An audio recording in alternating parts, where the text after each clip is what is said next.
Hi, my name is Aiden Cerna, and I will going over the decades of tension between Ukraine and Russia and the Russian-Ukrainian war. My main issue with this is how has NATO affected Ukraine's tensions between Russia and how Russia responded to these agreements, propositions, and moreover led to the war of Ukraine. My question, though, is to what extent has NATO support for Ukraine increased tensions between Russia, causing multiple examples of a security dilemma? So some things I will need to kind of go over for my concepts and main points will be classical realism, which kind of explains the pursuit of power rooted in human nature, and structural realism, or another word could be neorealism, which shifts the focus on an international system itself and the lack of authority that compels all states to seek power for survival, regardless of the leader's interest. And NATO, and with NATO support, is seen as a threat to its regional power and influence, and how this triggered a security dilemma which escalated Russia to do military actions and political actions. So a brief little history is this. The war in Ukraine began on February 24, 2022. When Russia invaded the country saying it wanted to stop Ukraine from joining NATO, it removed threats near its border. The fighting spread across much of Ukraine, especially in big cities, and lasted much longer in Russian. Russian attacks damaged many cities, but their army didn't make quick progress. Ukraine, led by President Zelensky, fought back strongly in response. Countries like US, UK, and members of the EU put tough sanctions on Russia to pressure it to stop war. So I will be going over some evidence and reasoning for this. Dating back to the early 1990s, NATO was expanding territories and offered Russia to be a part of NATO, but was ultimately denied by them. Their prime minister at the time, Yeltsin, requested Clinton to stop the expansion of NATO, but was ultimately denied. This created a surge of urgency for Russia since NATO was close to its borders, and they wanted to prevent any increased military, possible infantry, and furthermore pushed Russia to certain moves that I will get into later. Once Putin went to office, NATO in 2004 further pushed soldiers on Russian territory, which led to a warning by Russia to Ukraine and Georgia not to unite with NATO. They did this because they were scared of possible infantry. Maybe after the Cold War, Russia and U.S. still had a lot of tension together. And it was just kind of a spiral phase that pushed Russia's stronger military that could potentially lead to war.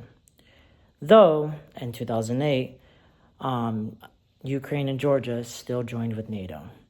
In response, Ukraine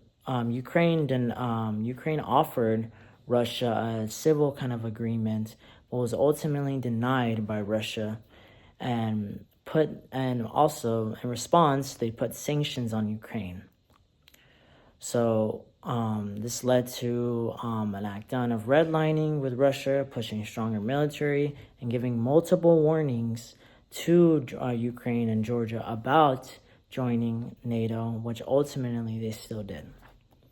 In 2021, Russia responded by sending 90,000 troops near Ukrainian borders, which was also a kind of response to let them know that they are willing to respond back to whatever military powers that are possibly going on, weapons being sent to them. And so, in 2022, when Russia sees NATO sending training missions, weapons, and helping politically in Ukraine, they went to war. This led to Russia recognizing the separate regions, so they intervened and put on a full-scale invasion framed by Russia as defensive, but in order to stop NATO expansion. And when Russia viewed this expansion as a direct threat to its strategic sphere of influence, this was not only a geopolitical encroachment, but Russia perceived NATO's enlargement as an existential threat, arguing that the West is encircling on them and could entangle in their foreign policies and political affairs. So ultimately, through these things, a security dilemma was enforced by making defensive actions, just how they sent troops at the border, they denied agreements, and measures were taken by one state to reduce the security around themselves. So kind of making that tension and rivalry that was already indicated decades before. So with the military strength and alliances alone, they made the war, and this created that effective security dilemma that built up from the years before. So in conclusion, the historical record and realist framework together made it clear that NATO support for Ukraine significantly intensified Russia's sense of insecurity and helped produce a security dilemma that ultimately interrupted open conflict. In my opinion, Russia's reaction was not inevitable, but it was a highly predictable with geopolitical environment shaped by mistrust, broken reassurances, just how when Ukraine did state that they wouldn't join, they ended up doing it, and just expanding that influence that Russia was in fear of being infiltrated and going to at war. So by focusing on structural forces and security dynamics, this perspective may overemphasize NATO's role and understate the internal authoritarian choices made by Russia's leadership. Realism remains useful in explaining both why sides believe they were acting defensively and why tensions escalated despite diplomatic efforts.